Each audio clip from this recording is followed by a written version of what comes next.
Est-ce que tu le crois? Parce que le Seigneur est présent dans sa gloire. Et la foi vient de ce qu'on entend, et ce qu'on entend vient de la parole de Dieu. Et pour avoir une plus grande foi, il faut écouter la parole de Dieu. Il faut écouter les témoignages. Il faut parler au Seigneur, c'est vrai, mais il faut écouter la parole de Dieu. Et si c'est Dieu qui le dit, le diable va reculer. Amen. Si c'est Dieu qui le dit, et Dieu le dit, tes inquiétudes vont s'envoler. Si Dieu le dit, et Dieu le dit, bien tu vas retrouver ta joie ce soir. Amen. Au lieu de la cendre, tu vas avoir une huile de joie. Tu vas avoir un grand bonheur. J'aimerais ce soir parler du beau nom de Jésus. Amen. Son nom, c'est le plus beau des noms. Le nom merveilleux, le nom qui est au-dessus de tout autre nom. Et on lit ensemble dans Marc chapitre 16, verset 15. Jésus, avant de partir, va donner les recommandations à ses disciples, à ses apôtres. C'est un message qui termine donc Marc au chapitre 16, au verset 15. Jésus va le dire à ses apôtres, à ses disciples qu'il a tellement aimé. Et Jésus te le dit à toi aussi ce soir. Jésus le dit à toute la famille, de pasteurs, à toute l'église de pasteurs. Il nous dit, allez par tout le monde. C'est parce que ces gens ont obéi il y a 2000 ans en Israël que l'évangile est connu aujourd'hui. C'est parce que des gens ont obéi et ont prêché la bonne nouvelle. Parce que c'est la bonne nouvelle. Jésus qui a payé pour tes péchés. Jésus qui a vaincu la mort. Jésus qui a souffert pour toi. Jésus qui a payé la dette. Jésus qui prie pour toi au ciel. Jésus qui revient, c'est la bonne nouvelle. Il y a rarement des bonnes nouvelles aux informations. Et quand c'est une bonne nouvelle, on se demande si ça nous concerne. Et c'est pas vraiment, c'est peut-être une bonne nouvelle, mais la bonne nouvelle. Pour toi qui écoutes la parole de Dieu, c'est Jésus qui t'aide. C'est Jésus qui veut te faire du bien ce soir. Allez par tout le monde, prêcher la bonne nouvelle à toute la création. Celui qui croira et qui sera baptisé sera sauvé. Celui qui croira et qui sera baptisé sera sauvé. Mais celui qui ne croira pas sera condamné. Voici les miracles qui accompagneront ceux qui auront cru. En mon nom, ils chasseront les démons. Amen. Le premier miracle qui est cité dans Marc chapitre 16, verset 15, verset 16, le premier miracle, il y a toute une liste de miracles, il y a l'imposition des mains, la guérison, il y a le parler en langue, il y a le fait que le Seigneur va protéger ses enfants. Néanmoins, le premier miracle, c'est en mon nom, ils chasseront les démons. Et il dira, mais en mon nom. C'est-à-dire, je vous envoie prêcher la bonne nouvelle. Et qu'est-ce que c'est la bonne nouvelle? C'est parler de Jésus. Amen. Amen. C'est dire que Jésus nous aime tous. C'est dire que Jésus est présent. Et ils ne vont pas partir en disant, au nom de Pierre, au nom de Paul, de Jean, de Jacques, de Barthélemy, au nom de Thomas. Non. Il n'y en a aucun qui va dire, écoutez-moi en mon nom. Ils vont tous dire, c'est au nom de Jésus que je viens. Amen. Et ce soir, on ne vient pas au nom de tel pasteur, de tel apôtre, de tel prophète, mais on vient au nom de Jésus. C'est Jésus qui est là. Et la bonne nouvelle est annoncée. Et tu vas être béni, tu vas repartir béni, et tu vas garder ta bénédiction. Parce que le nom de Jésus est là. Qu'est-ce que c'est merveilleux, ce nom de Jésus qui a été prêché sur tous les continents, en Afrique, en Amérique, en Europe, en Australie, dans les îles. Ils ont prêché au nom de Jésus. Et quand on prêche au nom de Jésus, l'enfer tremble. Amen. Jésus a dit, je bâtirai mon église. Il dit, c'est mon nom, c'est je bâtirai mon église. Amen. Et les portes du séjour des morts ne prévaudront point contre elle. Alors vous savez ce qui se passe dans ce verset? Parfois on ne comprend pas très bien. Il dit, les portes du séjour des morts ne prévaudront point contre elle. Mais en réalité, ceux qui sont offensifs là, ce sont tous ceux qui annoncent l'évangile. Amen. Autrefois, pour entrer dans une ville, pour combattre contre des ennemis, on ne passait pas par les murailles parce que les murailles étaient fortifiées, mais il y avait des portes. Et ils essayaient de passer par les portes, d'enfoncer les portes. Et il y avait des portes qui étaient tellement bien faites. Et mais non, vous n'entrerez pas. Mais Jésus envoie ses disciples, ses apôtres, ses serviteurs. Il t'envoie toi prêcher l'évangile. Alléluia. Et tu vas aller de l'avant. Et tu vas dire au nom de Jésus. Alléluia. Au nom de Jésus, je vais bénir ceux de ma famille. Au nom de Jésus, je vais évangéliser celui qui est oublié, abandonné. Au nom de Jésus, je vais prier pour celui qui est en prison, pour qu'en prison, Jésus le libère. Pour qu'il devienne une nouvelle création. Au nom de Jésus, rien ne peut empêcher que j'aille de l'avant. Et les portes de l'enfer sont là. Et l'Église, elle est offensive. Elle attaque. Amen. C'est une contre-offensive. C'est la véritable guerre spirituelle. Alléluia. Il y a une guerre en Ukraine, les Ukrainiens veulent reprendre leur territoire et ils sont contents d'avoir repris 3 kilomètres. Mais depuis que Jésus a dit à ses gens, à ses apôtres, à ceux qu'il aimait, à ceux qu'il a donné le pouvoir, eh bien, sur les démons, sur la puissance des ténèbres, allez par tout le monde, ils sont allés. Il n'y a pas une porte qui est restée fermée. Amen. Les portes du séjour des morts n'ont pas pu empêcher le Seigneur d'aller de l'avant.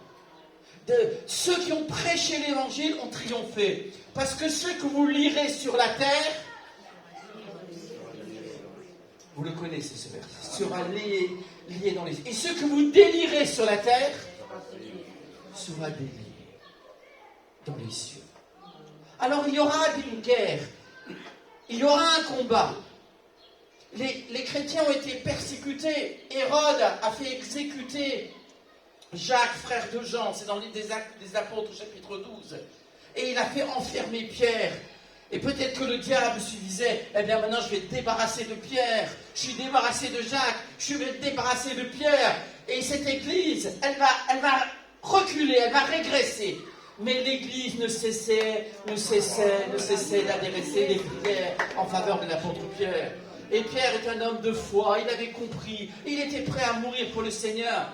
Nous, parfois, on a du mal à dormir. Lui, il a réussi à dormir sans cacher. Normalement, il devait mourir. Un jour après, lui, il s'endort. En plus, il n'avait pas un coussin. Il était enchaîné. Oh, lève-moi. Alléluia, merci Seigneur, je m'endors. Et Jésus envoie un ange qui va libérer Pierre. Pierre croyait qu'il était dans un rêve. Et quand on reçoit la bonne nouvelle, c'est comme un rêve. Mais c'est un rêve de Dieu. C'est pas un film. C'est la réalité. Ce soir, Dieu peut faire plus que tout ce que tu peux imaginer. Il peut te donner un rêve qui vient du ciel. Et ce que tu liras sur la terre sera lié dans les cieux. Et ce que tu délieras sur la terre sera délié dans les cieux. Et qu'est-ce qui s'est passé? Effectivement, Pierre a été délié pour aller à la réunion de prière. Et celui qui a été lié, c'est Hérode qui a été lié. Un ange du Seigneur l'a frappé. Les prières ont été efficaces. L'évangile n'a pas diminué, a augmenté. Dans tout le livre des Actes des Apôtres, eh bien, malgré la persécution, l'Église allait de l'avant. Et l'apôtre Paul, eh bien, va finir de donner son témoignage à Rome, où il va prêcher l'évangile pendant plus de 2 ans. Personne ne pouvait l'empêcher d'annoncer l'évangile. Amen. Le Seigneur peut permettre qu'il y ait un martyr, mais il ne permettra jamais que l'évangile s'arrête. Les portes du séjour des morts ont été vaincues, alléluia, par le roi des rois. Et l'Église, elle est offensive. Elle va de l'avant. Et toi aussi, quand tu te lèves le matin, tu vas de l'avant pour la gloire de Dieu. Amen. Alléluia. Et tu vas de triomphe en triomphe, de gloire en gloire. Grâce soit rendue à Dieu qui nous fait toujours triompher en Christ. Et qui répand par nous, par toi, par l'église de pasteurs, en tout lieu, le parfum de sa connaissance. Alléluia. En mon nom. Alléluia. En mon nom. Dans le livre des Actes des Apôtres, au chapitre 4, verset 12, Lucien va nous mettre ce verset, mais vous le connaissez.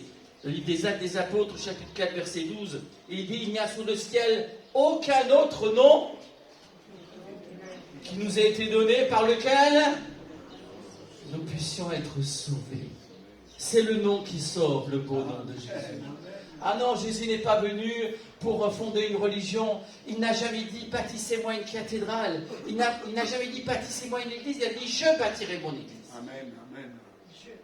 Jésus est venu pour nous sauver. Hallelujah. Il est venu pour te sauver. Alléluia. Mais c'est formidable ça. Nous étions en route vers l'enfer. Nous étions les esclaves de nos passions, de nos convoitises, de nos envies. Nous étions liés par l'ennemi, par la peur de la mort. Et Jésus est venu nous sauver. Amen. Amen. Car Dieu nous a tant aimés. Car Dieu t'a tant aimé qu'il a donné son Fils unique. Alléluia. Afin que ce soir tu crois dans le nom qui sauve et que tu aies le cadeau de la vie éternelle. En mon nom, le nom qui sauve. C'est donc aussi le nom de la délivrance. On peut lire Acte 16, 18, s'il te plaît, Lucien. Acte 16, 18. On a vu ce verset, on a vu que le premier miracle qui est cité, c'est contre les démons. Les démons sont là pour empêcher la propagation de l'évangile. Et au chapitre 16 du livre des Actes des Apôtres, il est question d'une femme qui avait un don de divination. Elle fit cela pendant plusieurs jours. Paul, fatigué, se retourna et dit à l'esprit mauvais, je t'ordonne au nom de qui? Je t'ordonne au nom De Jésus. Je t'ordonne au nom de Jésus. Alléluia. Pas au nom de Paul, de Pierre, de tel apôtre, de tel prophète. Le nom de Jésus va libérer cette femme qui était une esclave de ses maîtres, esclave des démons. Ah oui, les gens aiment l'occultisme, ils aiment l'astrologie, ils aiment regarder dans les astres. Ça n'a pas changé depuis la nuit des temps, c'est comme cela. Même les Israélites, dans le livre du prophète Isaïe, il est dit, eh bien, mon peuple est pris par le vent de l'Orient, il consulte les astres. Mais c'est terrible cela. Il faut se repentir. Amen. Ne crois pas dans la chance, ne crois pas dans la malédiction, mais crois dans le Seigneur Jésus. Et celui qui est là, dans l'ombre cachée, cette femme criait, elle mettait la pagaille, elle empêchait Paul de prêcher l'évangile. Elle n'avait pas le droit de parler puisqu'elle était possédée. Elle ne pouvait pas parler de Jésus en étant possédée. Ce sont ceux qui sont remplis du Saint-Esprit qui parlent de Jésus. Amen. Alléluia. C'est toi qui es rempli du Saint-Esprit. Jésus t'envoie. Comme le Père m'a envoyé, je vous envoie. Jésus t'envoie rempli du Saint-Esprit.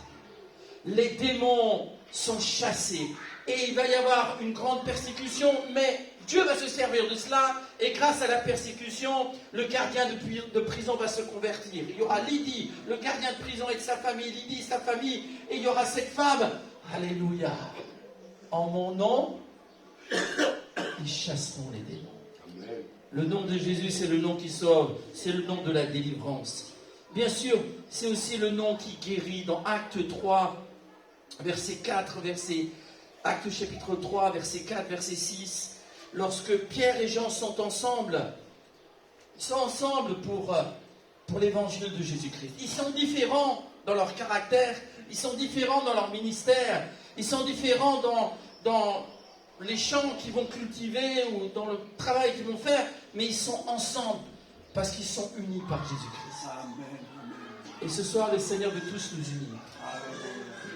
Parce que c'est là où sont les frères et sœurs que Dieu envoie la bénédiction. Et la vie pour l'éternité. Alors Pierre rencontre un boiteux de naissance avec Jean. Ils sont ensemble. Et quand deux sont ensemble, le Seigneur est présent. Amen. Et Pierre lui dit, je n'ai ni argent ni or. Et nous n'avons ni argent ni or, mais nous avons le nom de Jésus. Alléluia. Tu as peut-être des dettes, tu as beaucoup de crédits, mais Jésus est là. Amen. Amen. Et il va te donner ton pain quotidien. Il va pourvoir pour que tu puisses payer ta voiture. Il va pourvoir que tu puisses remplir ton frigo. Bon, c'est pas la peine d'avoir 45 abonnements en télévision, hein. Ça non, il va pas pourvoir. Hein. Mais il va pourvoir pour ce qui est nécessaire. Il va pas, exaucer nos caprices, mais il va pourvoir à nos besoins. Alléluia. Je n'ai ni argent, ni or, nous n'avons pas d'argent ni d'or, mais nous avons celui qui nous aime, qui a créé l'univers. Et nous n'avons pas été rachetés par de l'or et de l'argent, mais par le sang précieux de Christ, comme d'un agneau sans défaut et sans tache, prédestiné pour nous dès avant la fondation du monde. À notre Jésus soit la gloire. Amen. Et nous le disons ce soir, je n'ai pas d'argent et d'or. Je n'arrive même plus à faire un crédit.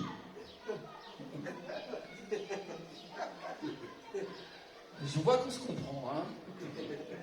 Je vois qu'on se comprend. Mais qu'est-ce que nous avons ce soir? Nous avons la foi dans le nom de Jésus. Alléluia. Et les portes du séjour des morts, les portes des démons, les portes de la maladie ne prévaudront point.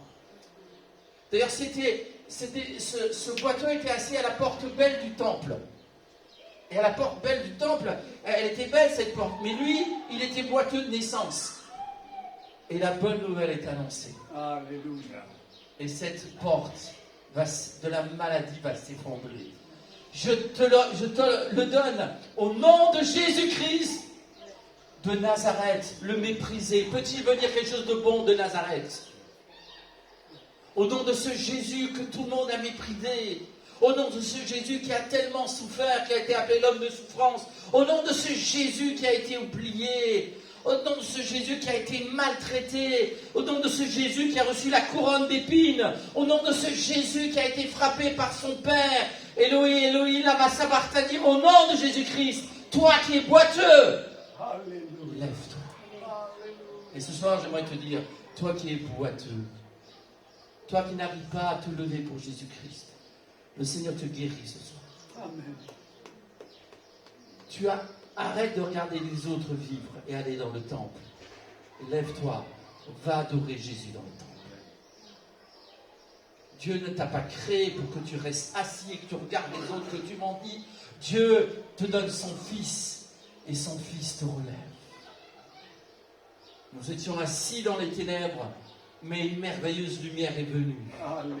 Alléluia. Nous étions assis dans nos mauvaises habitudes. Il y en a qui sont assis à la table des moqueurs, mais le Seigneur nous a fait lever pour que nous entrions dans le temple des adorateurs. Alléluia. Nous étions assis dans notre folie, mais le Seigneur nous a fait asseoir vêtus dans notre bon sens. À lui soit la gloire. Au nom de Jésus-Christ de Nazareth, que le monde ne veut pas. Le monde ne veut pas de ce Jésus, mais Jésus, nous te voulons. Tu es au milieu de nous ce soir et nous te voulons. Et nous t'adorons. C'est le nom qui sauve, c'est le nom de la délivrance, le nom qui guérit. C'est le nom qui nous ouvre le ciel. Jean 16, 23, 24. Si on peut lire ce verset, Jean chapitre 16, 23, 24.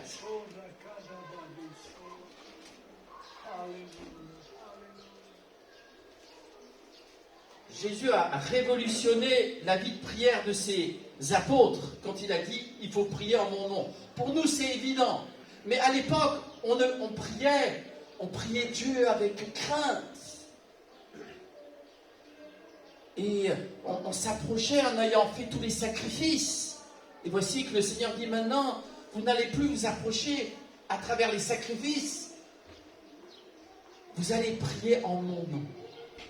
En ce jour-là, vous ne m'interrogerez plus sur rien. En vérité, je vous le dis, ce que vous demanderez au Père, on le dit ensemble, il vous le donnera. Il vous le donnera en mon nom. Le verset suivant, s'il te plaît. Jusqu'à présent, vous n'avez rien demandé en mon nom. Jusqu'à ce moment-là, ils ne demandaient pas au nom de Jésus. Et là, le Seigneur leur donne un enseignement merveilleux, parce qu'il avait déjà donné l'enseignement. Notre Père qui es aux cieux, que ton nom soit sanctifié. Mais là, Jésus donne un autre enseignement. Amen. Vous allez prier en mon nom. Notre Père qui es aux cieux, que ton nom soit sanctifié. Mais est-ce que tu pries au nom de Jésus? Amen. Est-ce que tu pries? Et ce que dit Jésus, c'est important. C'est que si tu pries au nom de Jésus, vous savez, parfois, il suffit de connaître quelqu'un d'important, n'est-ce pas, quelqu'un de bien, et puis les portes s'ouvrent, on le sait très bien. Ah oui, c'est l'ami du maire, c'est l'ami du député, et puis si on vient en leur nom, tout est bien. Je me rappelle quand j'avais travaillé il y a 40 ans ici, eh bien, au parc du Mercantour, eh bien, le directeur, quand il voulait rendre service à ses employés, il écrivait en son nom.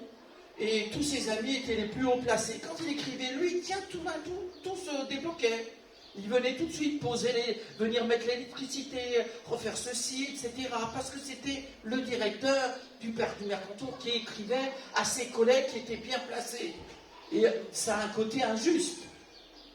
Parce que tout le monde ne bénéficie pas de ces privilèges. Mais la Bible n'est pas injuste. Parce que si tu es humble et que tu as la foi, tu es invité à prier au nom de Jésus. Au nom de Jésus, tu es écouté.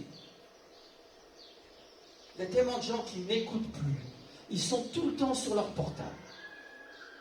C'est un péché d'être tout le temps sur son portable devant la télévision et de ne plus parler avec ses enfants, avec ses petits-enfants. Je sais qu'il faut vivre avec son temps, mais il n'y a rien de plus précieux que tes enfants, que tes petits-enfants, que ta famille. Rien de plus précieux que ça. Et c'est terrible quand on n'est plus écouté.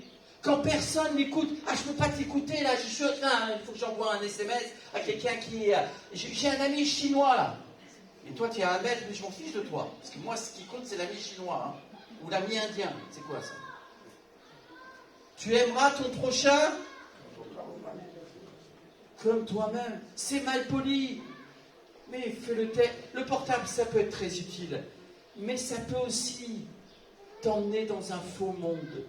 Il y a des gens qui vivent constamment dans ce monde des jeux vidéo, de ceci et de cela. Et après, tu n'as pas le temps de lire ta Bible.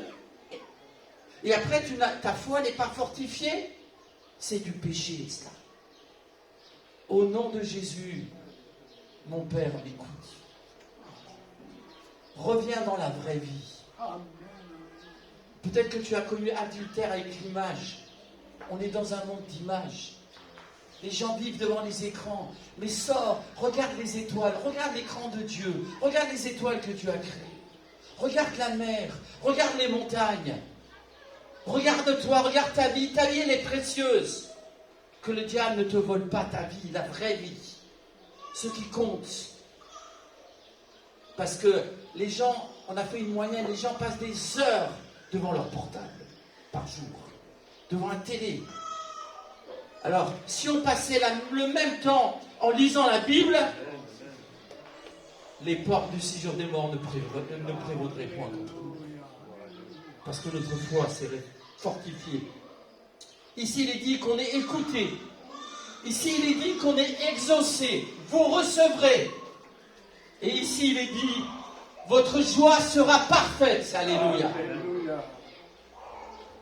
Mon Père m'écoute. Mon Père m'exauce et mon Père me réjouit. Amen. La joie de l'Éternel sera ma force. Alléluia. Jésus, c'est le nom qui sauve, c'est le nom de la délivrance, c'est le nom qui guérit, c'est le nom qui nous ouvre le ciel. Et c'est aussi le beau nom que nous portons. Alléluia. Épître de Jacques, le chapitre 2, verset 7. Est-ce que tu portes le beau nom de Jésus? Amen. Amen. Est-ce que tu es comme cet anon qui a été détaché au contour d'un chemin par les disciples? Et ils ont dit à ceux qui étaient là, le Seigneur en a besoin. Et cet anon a été amené par Jésus. Ils ont mis des vêtements sur l'anon. Et Jésus est monté sur cet anon. Et il est venu là. Il est rentré en Jérusalem. Monté sur un anon, le petit d'une ânesse. Voici ton roi vient à toi. Plein de douceur. Alléluia. Et puis, est-ce qu'on est comme cet anon? Dans Jacques, s'il te plaît, donc épître de Jacques, au chapitre 2, verset 7. Merci. Ne sont-ce pas eux qui outragent le beau nom que vous portez? Un peu plus loin, oui, verset 8. Si vous accomplissez la loi royale selon l'Écriture, tu aimeras ton prochain comme toi-même, vous faites bien. Reviens verset 7, s'il te plaît. Donc, ne sont-ce pas ceux, il y a des gens qui persécutaient les chrétiens à l'époque. Le beau nom que vous portez, eh bien, comme l'anon a porté Jésus, nous sommes comme cet anon. Nous portons Jésus, le beau nom de Jésus. Tu dois porter Jésus autour de toi. Et parfois, on nous regarde de travers. On n'est pas toujours applaudi, mais ça ne fait rien. Tu dois porter Jésus au monde. Amen, amen. Il y a eu des hosannas. Les disciples ont loué, adoré. Mais moi, je dois porter le beau nom de Jésus. Tu sais, j'aimerais te dire une chose ce soir. Quand Jésus a souffert, quand il a sué des grumeaux de sang, quand il était sur la croix, il a pensé à toi. Il a pensé à tous les chrétiens du monde entier. Et il a dit, il faut que je porte ces blasphèmes. Il faut que je porte ses malheurs.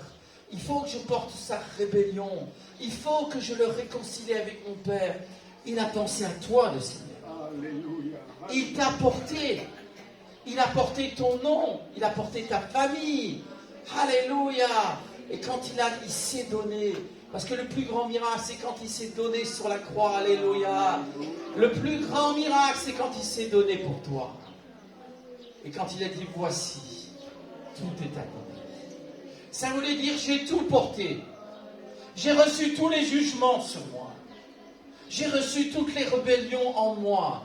Il est devenu l'Holocauste. La victime expiatoire, il a été frappé. Il t'a porté. Amen. Et maintenant, c'est toi qui le portes. Alléluia. Le nom de Jésus, c'est le beau nom. C'est le beau nom. C'est le seul nom qui nous sauve. C'est le nom qui chasse les démons. C'est le nom qui nous ouvre le ciel. C'est le nom qui nous guérit. Mais c'est aussi le beau nom que nous portons. On peut lire un verset aussi, excusez-moi, je vous fais voyager dans la parole de Dieu, dans le livre de l'Exode, au verset 21 du chapitre 23. Exode 23, 21, mais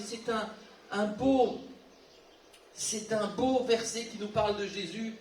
Et même dans le deuxième livre, et même déjà dans le premier livre de la Bible, toute la Bible nous parle de Jésus. Amen. Amen. Et toute notre vie, nous devrions parler de Jésus. Gloire à Dieu, gloire à Et Dieu. même quand tu sors ce soir, tu devrais parler de Jésus. Amen. Votre premier pasteur, vous l'avez dit, vous quittez ce lieu, vous gardez la bénédiction. Alléluia. On lit ce verset donc, dans le livre de l'Exode, au chapitre 23. Il va venir. Oui, s'il te plaît. Exode 23, 21. Sinon, je vais le prendre. Il est là, merci. Tiens-toi sur tes gardes en sa présence et écoute sa voix.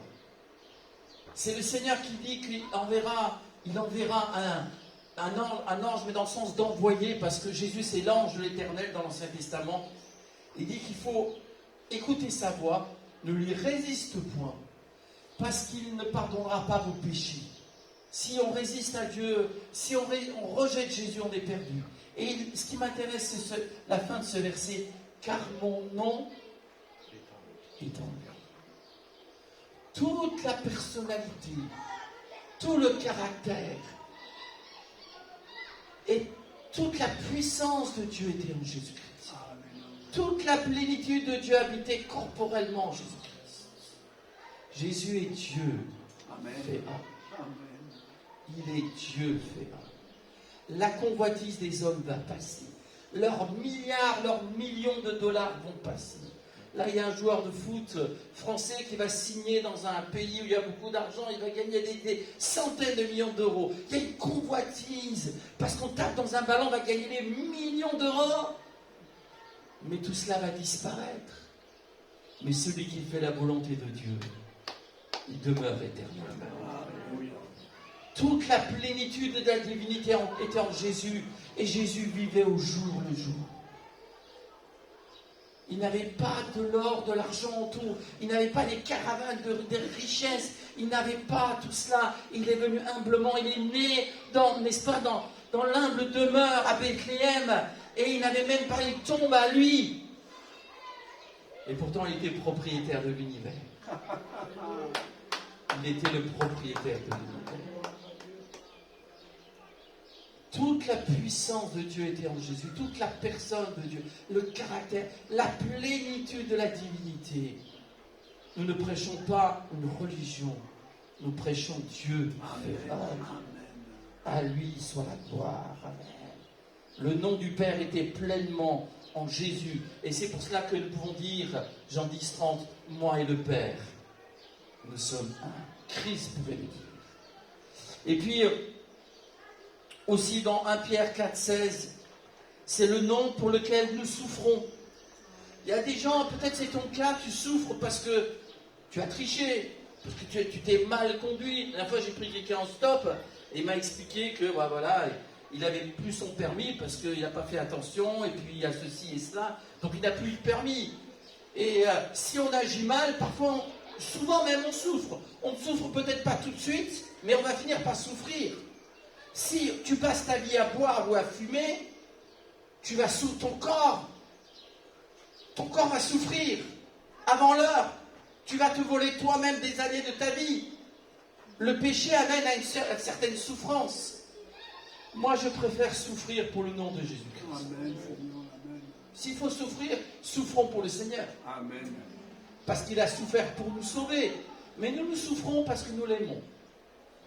Et il est dit ceci, mais si quelqu'un souffre comme, on le dit ensemble, comme, c'est vous les vrais chrétiens qui aimez le Seigneur. Si quelqu'un souffre comme chrétien, qui n'en ait point honte et que plutôt il glorifie Dieu à cause. Alléluia. Le nom de chrétien. C'est à Antioche que pour la première fois les disciples ont été appelés chrétiens. Et tellement de gens ont pris ce nom de chrétien et l'ont jeté par terre, et l'ont marché dessus, et ont insulté le nom de chrétien. Mais le monde sait faire la différence entre les vrais chrétiens et les faux chrétiens. Entre les hypocrites et ceux qui aiment vraiment le Seigneur. Ce ne sont pas tous ceux qui disent Seigneur, Seigneur qui entreront dans le royaume des cieux. Plusieurs diront ce jour-là, mais n'avons-nous pas chassé beaucoup de démons en ton nom? N'avons-nous pas prophétisé en ton nom? N'avons-nous pas fait des miracles en ton nom? Et je leur dirai ouvertement, je ne vous ai jamais connus. Ce n'étaient pas des vrais chrétiens. C'était des tricheurs, des menteurs. Ils disaient aimer Dieu avec leur bouche, et dans leurs actions, ils faisaient l'inverse. Eh bien, moi, je préfère souffrir pour le nom de Jésus. Amen, Seigneur, amen. Nous voulons souffrir pour le nom de Christ. Parce que nous voulons porter le beau nom. Et nous voulons glorifier le nom de Jésus-Christ. Alléluia. Et je termine par ce verset dans le Cantique des Cantiques au chapitre 1er au verset 3. Ton nom est comme un parfum qui se répand. Alléluia. Alléluia. Cantique des Cantiques, chapitre 1er, verset 3. Ton nom, Jésus, est comme un parfum qui se répand sur toute la terre. Comme Marie qui a cassé le vase d'albâtre et le parfum s'est répandu dans toute la maison. C'est le parfum d'une femme qui aimait Dieu. Est-ce que ton cœur a été brisé? Est-ce que ton orgueil a été brisé? Est-ce que ta vanité a été brisée? Est-ce que ta convoitise a été brisée? Pour que de ton cœur sorte un parfum qui glorifie le Seigneur. Vous savez, certaines personnes, elles se parfument tellement qu'on a une crise d'asthme après. Il faut de la montée. Un jour, j'étais dans un ascenseur, tu sais, oh là là, puis ça s'arrête. Hein. J'ai failli m'asphyxier. Hein. Mais un parfum, c'est pas quelque chose qui vous asphyxie. C'est quelque chose, ça c'est un bon parfum. On n'impose pas le Christ. Le nom de Jésus, c'est un parfum qui se répand. Et la puanteur du péché est enlevée. L'ennemi est vaincu. C'est un parfum qui se répand. Et là où les gens chantent Jésus, là où les gens aiment Jésus, là où les gens adorent Jésus, là où nous sommes tous là eh bien, pour l'adorer, le bénir, c'est un bon parfum, on respire bien. C'est un parfum que les anges aiment, que le monde céleste aime. C'est comme l'encens. C'est le parfum du matin, du soir, alléluia. C'est comme l'autel des parfums. L'autel des parfums, ta vie devrait être un autel qui répand un parfum à la gloire du Seigneur. Est-ce que nous voulons le faire? Amen, alléluia. Mon âme bénit l'Éternel et n'oublie aucun de ses bienfaits. Que tous ceux qui est en moi bénissent son saint nom. En ton nom, Jésus. On se recueille tous ensemble. Que le parfum de Jésus se répande ce soir.